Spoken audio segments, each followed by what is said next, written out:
आयुषी जैन जी, राधे राधे महाराज जी। महाराज जी, मेरे पति ने जब से आपको सुना है तब से वो मेरी सुनते ही नहीं है। कुछ पूछो तो बोलते हैं तू सत्संगी नहीं है, मैं कुसंगियों का संग नहीं करता। नहीं, हम ये प्रार्थना करेंगे कि सत्संग का फल मंडन है, खंडन नहीं है। आप अपनी पत्नी को इतना प्यार करें जैसे भगवान को प्यार करते हैं। अगर आप हमारे सत्संगी हैं तो इसका मतलब ये नहीं कि आप पत्नी से विरोध भाव कर रहे, नहीं, उसके अंदर भी भगवान है। अगर आप हमारा सत्संग सुनते हैं तो आप अपने पति से प्यार कीजिए, आप अपनी पत्नी से प्यार कीजिए, लेकिन उनमें भगवान की उपस्थिति मानकर। वो सत्संग नहीं सुनते लेकिन उनमें भगवान है कि नहीं, उन्हीं भगवान के लिए तो हम भजन कर रहे हैं। अगर हम अपनी पत्नी को दुखी कर देते हैं, पत्नी का तिरस्कार कर देते हैं, पत्नी की भावना का अनादर कर देते हैं, तो अंदर भगवान बैठा हुआ है। हम उस भगवान का अनादर कर रहे हैं। ये अभी सही सत्संग नहीं सुना उन्होंने। कह रहे कि हमारी लव मैरिज हुई थी, बट अभी कहते हैं मेरा लव केवल गुरुजी हैं।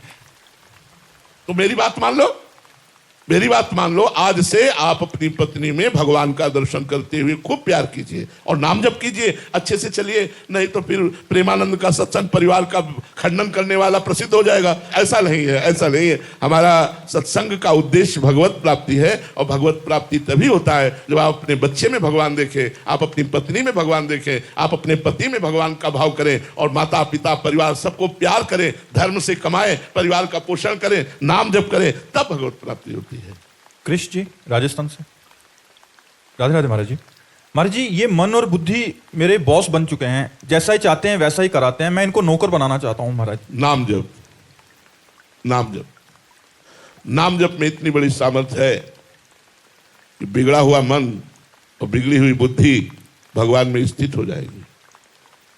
जितना अधिक नाम जप करोगे उतनी मन बुद्धि भगवान में लगेगा, क्योंकि भगवान का चिंतन ही भगवान में आसक्ति पैदा करता है, और संसार का चिंतन ही संसार में आसक्ति पैदा करता है। यदि हमारा मन बुद्धि संसार के भोगों का चिंतन, व्यक्तियों का चिंतन, पद प्रतिष्ठा का चिंतन, चमक धमक का चिंतन करेगा तो संसार में रहेगा। और भगवान की लीला कथा सुनना, भक्तों के चरित्र सुनना, भगवान नाम जप करना, भगवत कीर्तन करना, परोपकार करना, तो मन बुद्धि भगवान में लग जाएगा। तो सत्संग सुनो, नाम जप करो, शास्त्र स्वाध्याय करो, और मन को बार बार भगवान में लगाने की चेष्टा करो। धीरे से ये परम पवित्र होकर तुम्हारे अधीन हो जाएगा।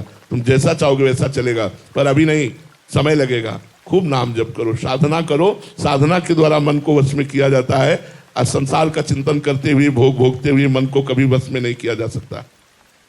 उन्नति जी महाराष्ट्र से, राधे राधे महाराज जी। महाराज जी, प्रभु को पूर्ण समर्पण इतना अधिक प्रिय क्यों है? क्योंकि तुम प्रभु के अंश हो, और जब तक तुम समर्पित नहीं होगे तब तक तुम दुख, चिंता, भय, शोक, मृत्यु, इससे बच नहीं सकते। दुख, चिंता, शोक, भय, मृत्यु, इससे बचाने के लिए भगवान कहते हैं कि तुम मेरी शरण में आ जाओ। जो सभीत आवाज सरनाई, रखियो ताहि प्राण की नहीं। एक तरफ प्रबल माया रच दी है, एक तरफ करुणा में भगवान ने भक्ति का मार्ग, ज्ञान का मार्ग, अष्टांग योग का मार्ग, कर्म योग का मार्ग रख दिया है। यदि माया से तुम भयभीत हो चुके हो, दुखी हो चुके हो, चिंताग्रस्त हो, शोक युक्त हो, मृत्यु से भय लगता है, तो आ जाओ हमारी शरण में। तेसा महम समुद्धरता मृत्यु संसार सागरात। मैं उसे इस मृत्यु संसार सागर से पार कर देता हूँ। आओ, सर्वधर्मान परित्यज्य मामेकम शरणं व्रज, अहम त्वां सर्वपापेभ्यो मोक्षयिष्यामि मा शुचा। तुम समस्त धर्म कर्मों को मेरे चरणों में समर्पित करके एकमात्र मेरा अनन्य चिंतन करो। मैं तुम्हें निष्पाप करके महाप्रेम में डुबो दूंगा, महासुख में डुबो दूंगा। इसलिए भगवान को शरणागति प्रिय है, इस तुम्हारे सुख के लिए प्रिय है। उनको किसी की आवश्यकता नहीं है, वो पूर्ण काम है, उन्हें किसी की जरूरत नहीं। तुम्हारी जरूरत को पूरी करने के लिए, तुम्हें आनंद प्रदान करने के लिए। क्यों? तुम उनके अंश हो, ममैवांश हो, जीव लोके जीव भूता सनातना।